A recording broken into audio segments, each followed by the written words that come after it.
सामवेद। साम शब्द का अर्थ है गान। सामवेद में संकलित मंत्रों को देवताओं की स्तुति के समय गाया जाता था। सामवेद में कुल 1875 ऋचाएं हैं, जिनमें 75 से अतिरिक्त शेष ऋग्वेद से ली गई हैं। इन ऋचाओं का गान सोमयज्ञ के समय उद्गाता करते थे। सामदेव की 3 महत्वपूर्ण शाखाएं हैं।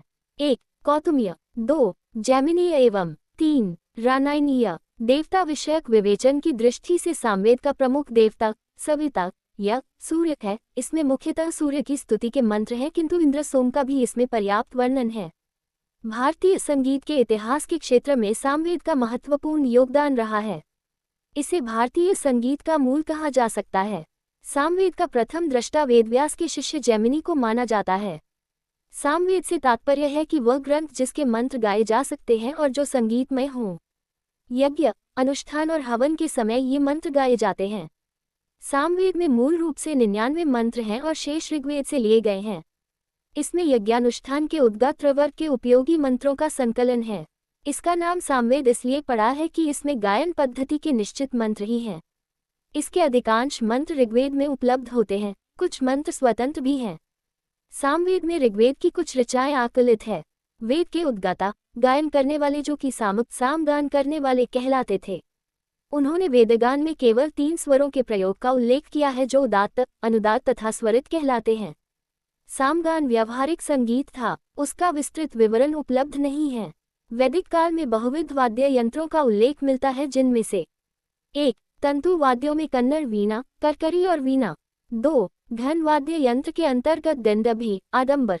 3. वनस्पति तथा सुशिर यंत्र के अंतर्गत तुरब, नादी तथा 4. बंकुरा आदि यंत्र विशेष उल्लेखनीय हैं। सामवेद से संदेश उषाकाल में जागना स्वास्थ्यवर्धक। सामवेद में कहा गया है कि योजक चिन्ह योजक चिन्ह योजक चिन्ह योजक चिन्ह योजक चिन्ह योजक चिन्ह योजक चिन्ह योजक चिन्ह योजक चिन्ह योजक चिन्ह योजक चिन्ह योजक चिन्ह योजक चिन्ह योजक चिन्ह योजक चिन्ह। उस्त्र देव वसूना कर्तस्य दिव्यवसः। उषा वह देवता है जिससे रक्षा के तरीके सीखे जा सकते हैं। ते चित्यंत पर्वना वयम। हम प्रत्येक पर्व में तेरा चिंतन करें। प्रातः उठने से न केवल विकार दूर होते हैं, वरन जीवन में कर्म करने के प्रति उत्साह भी पैदा होता है।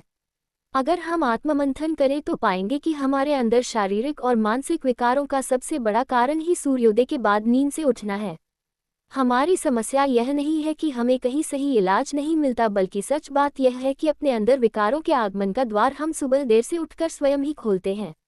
बेहतर है कि हम सुबह सैर करें या योग साधना करें। व्यायाम करना भी बहुत अच्छा है। अथर्ववेद। अथर्ववेद की भाषा और स्वरूप के आधार पर ऐसा माना जाता है कि इस वेद की रचना सबसे बाद में हुई थी। अथर्ववेद के 2 पाठों, शौनक और पेप्पलद, में संचरित हुए लगभग सभी स्तोत्र ऋग्वेद के स्तोत्रों के छदों में रचित हैं। दोनों वेदों में इसके अतिरिक्त अन्य कोई समानता नहीं है। अथर्ववेद दैनिक जीवन से जुड़े तांत्रिक धार्मिक सरोकारों को व्यक्त करता है।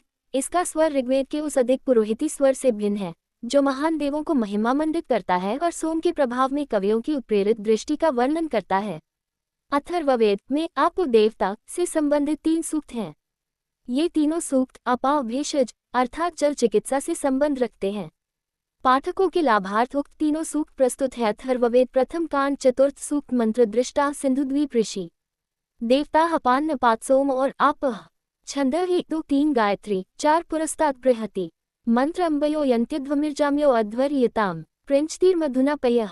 1. माताओं बहनों की भांति यज्ञ से उत्पन्न पोषक धारणाएं यज्ञकर्ताओं के लिए पय दूध या पानी के साथ मधुर रस मिलाती है। अमूर्य सूर्य याभिर्वा सूर्य सह तानो हिन्वंत्वध्वरम। 2. सूर्य के संपर्क में आकर पवित्र हुआ वाष्पीकृत जल उसकी शक्ति के साथ पर्जन्य वर्षा के रूप में हमारे सत्कर्मों को बढ़ाए, यज्ञ को सफल बनाए।